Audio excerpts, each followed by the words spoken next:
Good morning, student. Quien te habla el teacher Johnny. Hoy estaré con ustedes la sección del quinto de secundaria en la asignatura de biología. Vamos a ver el capítulo número 21, que tiene por nombre Sistema Nervioso en Animales, ¿ok? Vamos a darle respuestas a unas preguntas allí y aparte de la autoevaluación. Pero antes, quiero que vayas a ver, te invito a que visualicemos un video sobre el sistema nervioso en animales, ¿ok? Bueno, chicos, vamos a dar inicio con el video y seguidamente le vamos a dar respuestas a unas preguntas que están allí en tu compendio. Adelante. Bienvenidos a la clase de Biología. Hoy vamos a hablar del sistema nervioso en animales. Este es el que se encarga de coordinar todas las funciones del organismo en relación con los estímulos que recibe del ambiente, tanto interno como externo, para generar respuestas en el momento determinado y que sean adecuadas. Este sistema presenta diferentes grados de organización dependiendo de la simplicidad o complejidad del organismo estudiado. Los invertebrados son aquellos animales que no tienen columna vertebral. En las hidras, las medusas y los corales, el sistema nervioso va a estar formado por una red de células nerviosas que se interconectan entre sí, vinculando receptores periféricos con las células musculares que generan sus movimientos. Aunque en estos animales no haya centros nerviosos que puedan asociarse a un procesamiento central de la información externa, esta organización sencilla en forma de red va a asegurar que las respuestas sean adecuadas a los estímulos que percibe el animal. En los animales radiados, como las estrellas y los erizos de mar, ya comenzamos a observar un proceso de centralización. Las células nerviosas se agrupan para conformar nervios que se van a concentrar formando un anillo nervioso en el eje dorsoventral, y los cuerpos de estas células se van a agrupar en ganglios o nervios radiales que corresponden a cada sección circular de su cuerpo, en concordancia con las estructuras locomotoras, que en este caso serían los bracitos de la estrella. En los platelmintos, que son gusanos planos, como por ejemplo la planaria en este caso, el sistema nervioso es más complejo. En la región anterior, o cabeza, hay un ensanchamiento que coincide con la ubicación de los órganos receptores principales y con el sentido de desplazamiento de este animal. Es en esta zona donde comienza a observarse un proceso de cefalización, esto es, a concentrarse estructuras ganglionares para formar un ganglio cefálico, del cual van a salir dos cordones nerviosos que conectan toda la región posterior. Por otro lado, los pulpos y los calamares muestran un alto grado de cefalización, y su sistema nervioso está organizado en relación directa con esta cualidad. Poseen un encéfalo bien desarrollado en la región anterior, nervios tentaculares en los tentáculos y prolongaciones nerviosas que recorren el manto. Los ojos de los pulpos, similares a los nuestros, su amplio sentido del olfato, la capacidad de mimetizarse con el medio y su modo de locomoción permiten que estos animales desarrollen comportamientos complejos y una alta capacidad de aprendizaje. El resto de los moluscos, ya sea por su modo de vida sésil, como las almejas y los mejillones, o por su escasa movilidad, como los caracoles y las babosas, presentan una menor cefalización y sistemas de conexión a los órganos de los sentidos relativamente simples. En los artrópodos, como los insectos, los arácnidos, los miriápodos y los crustáceos, entre otros, el sistema nervioso está representado por un par de ganglios anteriores que funcionan a modo de encéfalo, y un doble cordón nervioso ventral con ganglios y ramificaciones en cada segmento del cuerpo, observándose una gran organización de su sistema nervioso. Pasemos a los vertebrados, que son aquellos animales que tienen columna vertebral. En todos estos organismos, desde los más chiquitos hasta los más grandes, el sistema nervioso central se organiza de la misma forma. El sistema nervioso central, compuesto por el encéfalo que se aloja en el interior del cráneo y por la médula espinal, protegida por las vértebras que forman la columna vertebral, y el sistema nervioso periférico, constituido por nervios que conectan el sistema nervioso central con los demás órganos corporales. Sin embargo, dentro de los vertebrados hay grandes diferencias en cuanto al desarrollo y la complejidad del sistema nervioso, en especial en el encéfalo. Estas diferencias se relacionan con el modo de vida de los animales y con la inteligencia, entendida como la capacidad de aprender, que estos organismos manifiestan. En esta imagen podemos ver el sistema nervioso central de los diferentes tipos de vertebrados. En todos los casos el encéfalo va a estar formado por el cerebro, los bulbos ópticos y olfatorios, el mesencéfalo o cerebro medio, el cerebelo y el bulbo raquídeo, que se continúa fuera del cráneo con la médula espinal. Al comparar el desarrollo de estos órganos en los distintos grupos de vertebrados, se pueden comprender los diferentes niveles de procesamiento de la información que captan y sus respuestas instintivas o aprendidas.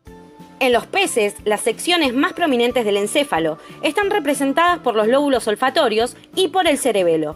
Esto se asocia directamente con la prioridad que las informaciones olfativas y gustativas tienen para estos animales y con la coordinación de la natación como modo de desplazamiento.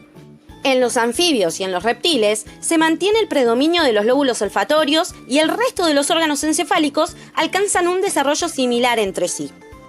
En las aves, la porción encefálica más desarrollada es el cerebelo. ¿Por qué? Porque este es el órgano que permite una precisa coordinación de los movimientos durante el vuelo y el mantenimiento del equilibrio. En los mamíferos se observa un cerebro más desarrollado que el resto de los órganos encefálicos, que ocupa la mayor parte del cráneo. Este aumento en el tamaño del cerebro corresponde con la inteligencia y con la capacidad de aprendizaje que estos vertebrados van a tener. Al comenzar el video dijimos que el sistema nervioso se encarga de coordinar todas las funciones del cuerpo al recibir los estímulos del medio y generar respuestas acordes. Relacionemos esto con el modelo estímulo-procesamiento-respuesta. En este caso, Bart ve que se acerca un tigre. Los receptores van a ser los órganos del sentido de la vista y el estímulo ver al tigre. Esta información va a ser conducida a centros de integración ubicados en diferentes partes del cerebro. La información sensorial, ver al tigre, es integrada por la información del estado interno como la información almacenada a partir de experiencias previas. Él sabe que los tigres pueden matar y tiene que huir. Este proceso finaliza con la toma de una decisión que se transmite hacia los centros motores que generan una respuesta. En este caso los efectores van a ser musculares y le van a permitir a Bart escapar. Los órganos del sistema nervioso están formados por dos grupos de células especializadas. Estas son la glía o células gliales y las neuronas.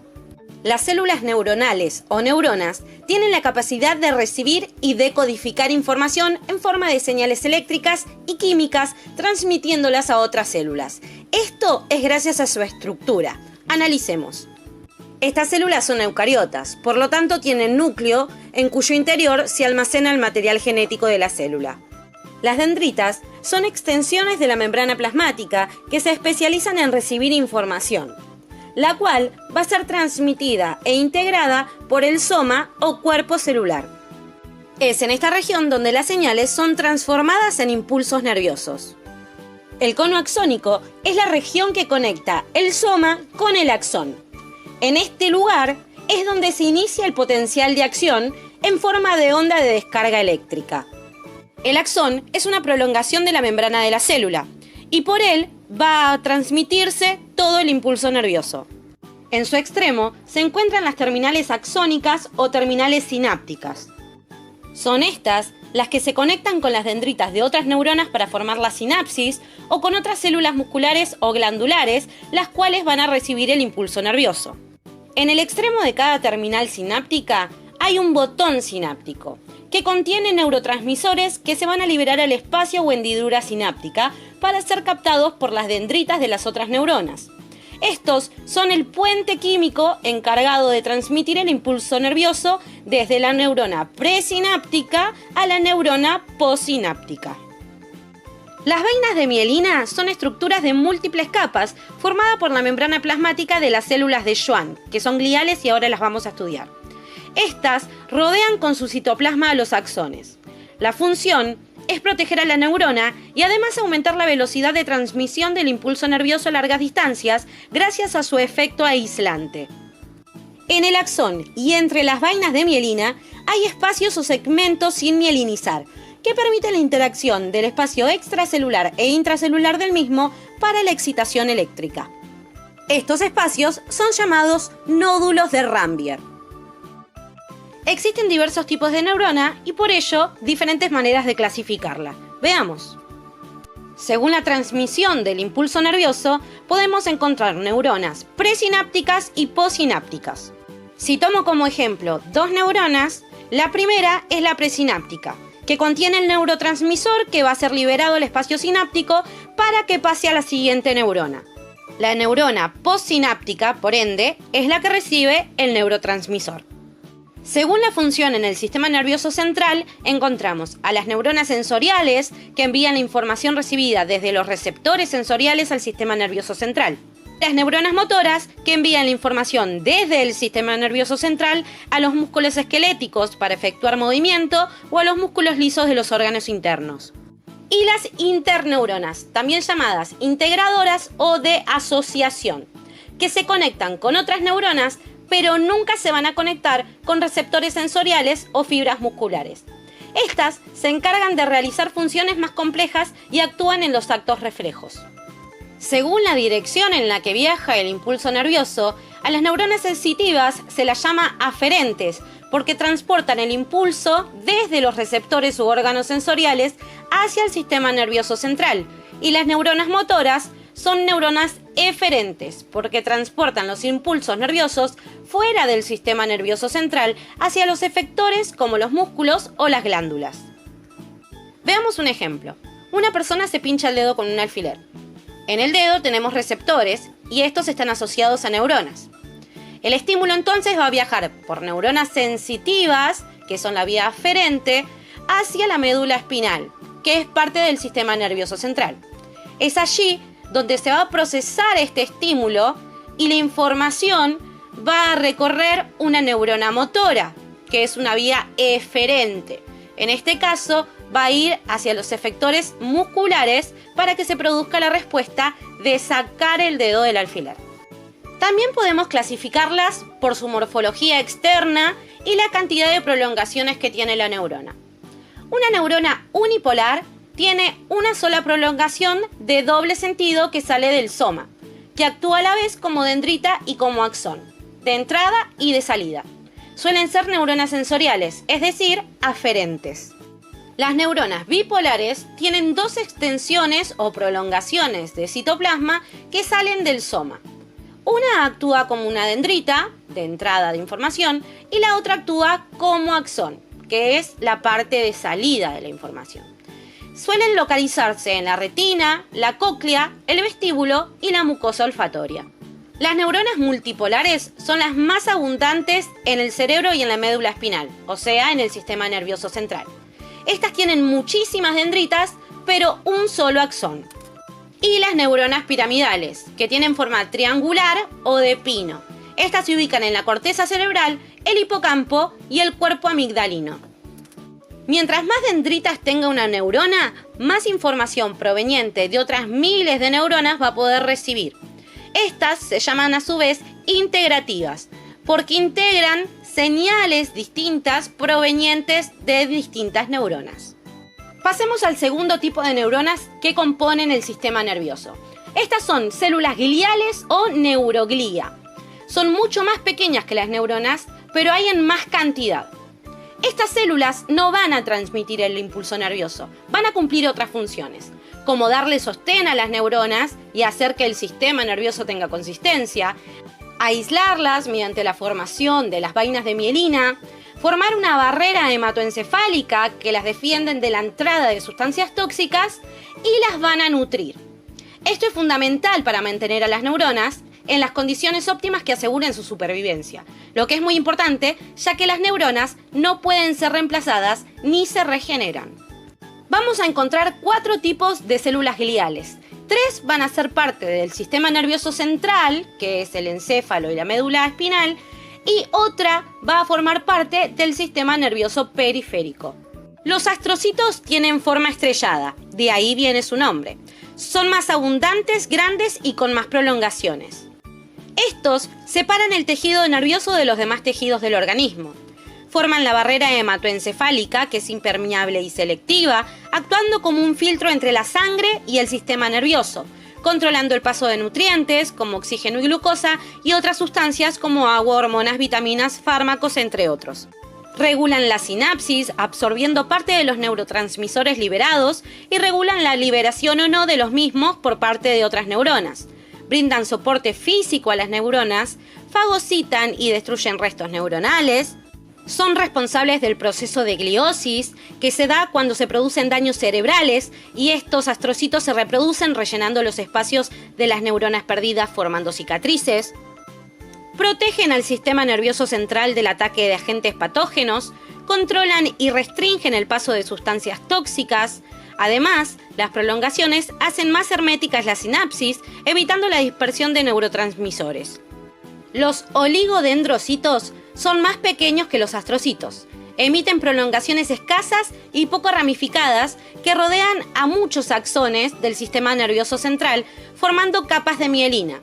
Esta vaina, formada en su mayor parte por sustancias lípidas, constituye un buen aislante que mejora considerablemente la velocidad de conducción de los impulsos nerviosos. La vaina de mielina no cubre totalmente el axón, ya que hay puntos en los que el axón queda al descubierto y, como vimos, se llaman nódulos de Rambier. La microglía son células pequeñas que se mueven entre las neuronas y otros tipos de glía. En situaciones normales, el número de células de microglía es pequeño, pero cuando se produce una lesión o inflamación en el tejido nervioso, estas células se activan, proliferan rápidamente y migran a la zona del daño, donde fagocitan y destruyen restos celulares y productos de desecho del tejido. Estos tres tipos de células gliales van a formar parte del sistema nervioso central. En el sistema nervioso periférico encontramos un solo tipo de células gliales, que son las células de Schwann. Estas tienen forma aplanada y realizan en el sistema nervioso periférico las mismas funciones que las otras células gliales en el sistema nervioso central. La principal función que tienen es formar la vaina de mielina alrededor de los axones del sistema nervioso periférico. Pero a diferencia de los oligodendrocitos, una célula de Schwann solo puede formar un segmento de mielina de un único axón. Esto es todo por hoy, les mando un abrazo enorme y nos vemos la próxima clase. Ok, chicos, nuevamente estamos acá y nos vamos a ubicar en la página 53 de tu compendio, donde está un apartado de preguntas. Te ubicas en la primera pregunta allí. Dice lo siguiente: la sustancia gris se ubica en la corteza de protuberancia y médula, bulbo y cerebro, médula y bulbo, protuberancia y cerebelo, cerebro y cerebelo. Acá vas a marcar la opción E, cerebro y cerebelo, ¿ok? Y avanzas a la siguiente pregunta. Dice así: no es función del sistema simpático. Elevar la presión arterial, esa es una función del sistema simpático. Estimular la sudoración es una función del sistema simpático. Reducir la secreción salival, esa es una función del sistema simpático. Retardar el ritmo cardíaco, esa no es una función del sistema simpático, esa es una función del sistema parasimpático. Por lo tanto, marcas la opción D. Y la de dilatar la pupila, esa es una función del sistema simpático. La única que no es función del sistema simpático es retardar el ritmo cardíaco. Marcas la opción D, ¿ok? Y avanzas a la siguiente. Y esta pregunta dice lo siguiente: los corpúsculos D brindan la sensación de calor, mientras que los Krause perciben la sensación de... Ok, esa hay que completarla. Entonces, allí los corpúsculos de Ruffini brindan la sensación de calor, mientras que los de Krause perciben la sensación de frío. Ok, vas a marcar la opción E. Opción E. Y avanzamos con la siguiente. También es de completación. Dice así: el o la se encuentran el centro moderador de la respiración. Esto es la médula espinal. Vas a marcar la opción E. En la médula espinal se encuentra el centro moderador de la respiración. ¿Ok? La opción A. Y avanzas al siguiente ejercicio. Dice así, la número 5. En general, el simpático... lo que hace el simpático es mientras que el parasimpático del funcionamiento de los órganos, que hay que completar. Bueno, el simpático no retarda, no disminuye, ¿ok? Ni contrae ni cubre. El simpático excita. mientras que el parasimpático inhibe. Entonces, en general, el simpático excita, mientras que el parasimpático inhibe el funcionamiento de los órganos. Por lo tanto, vas a marcar la opción E. Opción E. Y avanzas a la página 55, donde está una parte de autoevaluación. Vas a colocar lo siguiente en autoevaluación. El número 1 dice así: correlaciona ambas columnas y marque la respuesta correcta. Vamos a ver lo que dice allí: par de ganglios cerebroides. Allí en ese paréntesis vas a colocar anélidos. Tiene que ver con los anélidos. ¿Ok? Par de ganglios cerebroides anélidos. Vas a colocar allí entonces la número 3 en ese paréntesis. Y vamos allí a la otra que dice 3 pares de ganglios. Ok, los que tienen 3 pares de ganglios son los moluscos.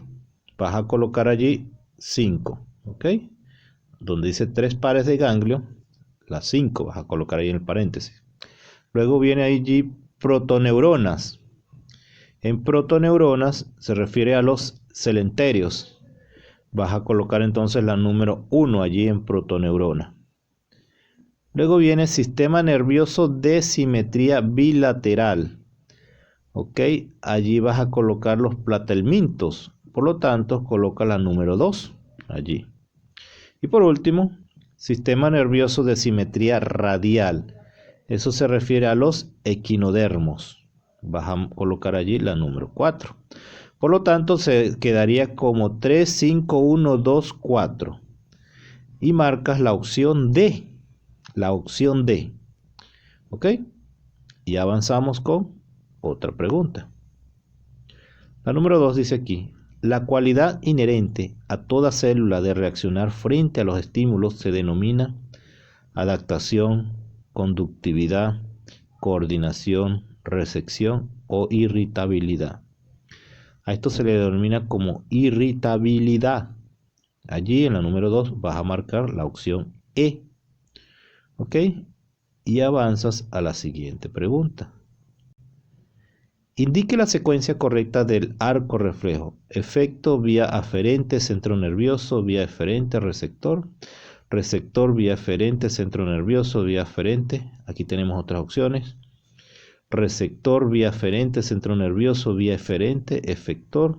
Efector, vía eferente, centro nervioso, vía aferente, receptor. Receptor, vía aferente, vía eferente, efector, centro nervioso. Ok.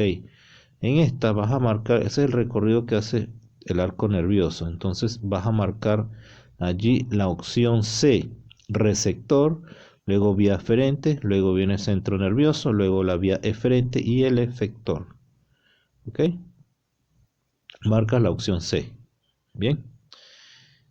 Y avanzas a el siguiente ejercicio. La número 4 dice así: permite la transmisión de los impulsos nerviosos del axón de una neurona a la dendrita del soma de otra neurona. Arco reflejo, sustancia gris, cuerpo celular, sinapsis, receptor sensorial. Ok, esto se refiere a lo que es la sinapsis. Por lo tanto, vas a marcar la opción D. La opción D. Y avanzas a la siguiente pregunta. Marque la alternativa que indique una función del cerebelo. ¿Ok? Centro moderador del corazón y de la respiración. Interviene en el mantenimiento de la postura y el equilibrio. Es el centro de movimiento de reflejos. Centro de función digestiva. Actúa como filtro de los informes sensitivos.